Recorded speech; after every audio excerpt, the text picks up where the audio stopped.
नमस्कार बंधुरा राखीज फूड हाबेर आरो एकटा नतून भिडियोते आपनादेर सबाइके वेलकाम।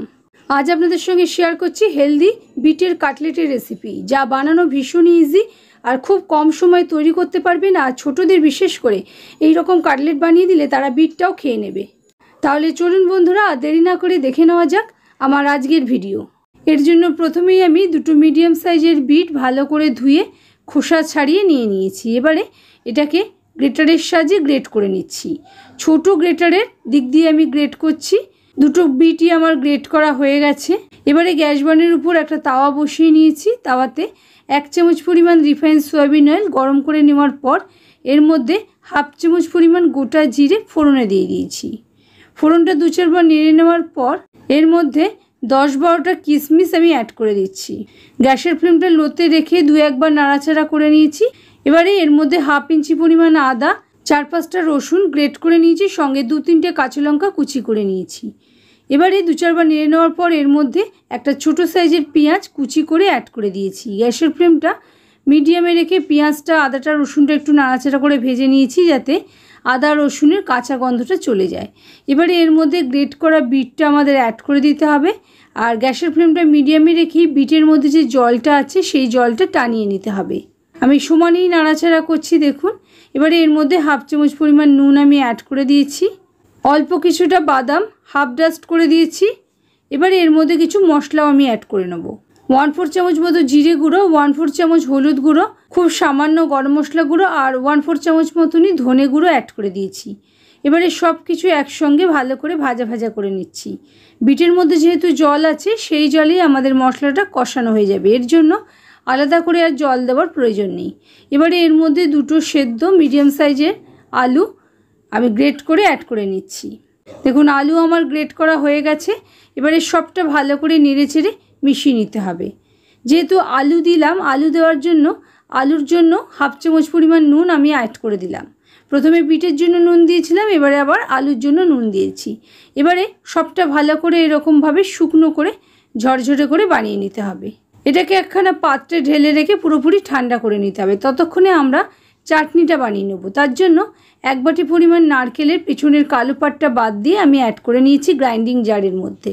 এবারে একে একে 1 বাটি পরিমাণ ড্রাই রোস্টেড বাদাম, 2 টেবিল চামচ পরিমাণ টক দই, হাফ ইঞ্চি পরিমাণ আদার টুকরো, সঙ্গে 2টো রসুনের কোয়া আর একখানা কাঁচা লঙ্কা ভেঙে অ্যাড করে দিয়েছি। সঙ্গে 1 মুঠো পরিমাণ ধনেপাতাও অ্যাড করে দিলাম।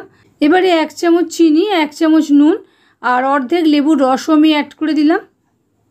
আপনারা যদি টক দই ব্যবহার না করেন তাহলে একটা গোটা লেবুর রসই অ্যাড করবেন। এটার একটা ফাইন পেস্ট বানিয়ে নিয়েছি।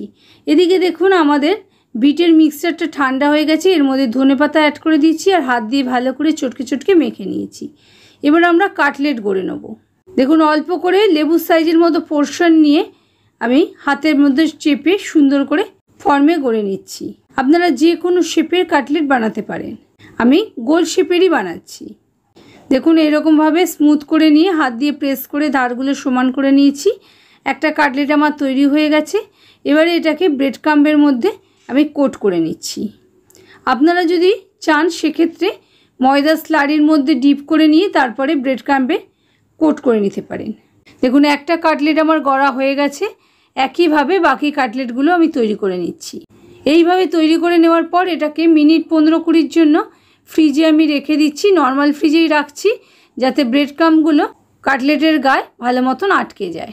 এবারে আমাদের চাটনির জন্য তড়কা রেডি করে নিতে হবে। তার জন্য গ্যাস বার্নারের উপর একখানা তড়কা প্যান বসিয়ে নিয়েছি। তাতে হাফ চামচ পরিমাণ কালো সর্ষে, 1 চামচ পরিমাণ স্প্লিটেড বিউলির ডাল অ্যাড করে দিয়েছি আর সিম আছে। সবটা নেড়েচেড়ে মিশিয়ে নিচ্ছি। যতক্ষণ না ডালটা হালকা লালচে রঙে তৈরি হচ্ছে ততক্ষণ নাড়াচাড়া করে নিয়েছি। তারপরে 1/4 চামচ মতন হিংও অ্যাড করে দিয়েছি। একখানা শুকনো লঙ্কা ছিঁড়ে অ্যাড করে দিয়েছি। বেশ কয়েকটা কারি পাতা অ্যাড করে দিচ্ছি। সব কিছু নাড়াচাড়া করে একটু ভেজে নিয়েছি। এই তরকাটা আমাদের চাটনির মধ্যে ঢেলে দিতে হবে। দেখুন চাটনিটা একটু পাতলাই লাগছে, কিন্তু পাতলা করেই করেছি এই কারণে বাদাম আছে যেহেতু চাটনির মধ্যে, একটুখানি পরে কিন্তু এটা অনেকটাই গাঢ় হয়ে যাবে। এবারে দেখুন আমাদের কাটলেট ভাজার জন্য তেল আমি আগে থাকতেই গ্যাস বার্নারের উপর গরম হতে বসিয়ে দিয়েছিলাম। তেলটা খুব ভালো মতন গরম হওয়ার পর গ্যাসের ফ্লেমটা মিডিয়ামে করে দিয়ে আমি কাটলেটগুলো অ্যাড করে দিচ্ছি। আর এক পিঠ ভালো করে ভাজা হওয়ার পর আমি উল্টে নিয়ে অপর পিঠটাও ভেজে নিচ্ছি। এইভাবে উল্টে পাল্টে 2 পিঠ লালচে করে ভেজে নিলেই আমাদের কাটলেট রেডি হয়ে যাবে। এই কাটলেটগুলো তেল ছেঁকে আমি তুলে নিচ্ছি। আবারও বাকি 4টে কাটলেট আমি একইভাবে ভেজে নেব। গ্যাসের ফ্লেমটা কিন্তু আমি মিডিয়ামেই রেখেছি। মিডিয়াম ফ্লেমে বাকি কাটলেটগুলো অ্যাড করে দিচ্ছি আর একইভাবে 2 পিঠ লালচে করে ভেজে তুলে নিচ্ছি। এই কাটলেটগুলো সন্ধ্যের হালকা খিদে মেটাতে বা গেস্ট এলে আপনারা ট্রাই করতে পারেন। খেতে কিন্তু অসম্ভব টেস্টফুল হয়। আমি এই কাটলেটগুলো খাওয়ার জন্য নারকেলের চাটনি বানালেও আপনারা টমেটো কেচাপের সঙ্গে এগুলো সার্ভ করতেই পারেন, তাহলেও খেতে কিন্তু ভালো লাগবে। আশা করি বন্ধুরা আমার আজকের রেসিপি আপনাদের ভালো লেগেছে। যদি ভালো লাগে বাড়িতে একবার অবশ্যই ট্রাই করবেন আর কেমন হয়েছে আমাকে কমেন্টে জানাতে একেবারেই ভুলবেন না। ভালো থাকবেন।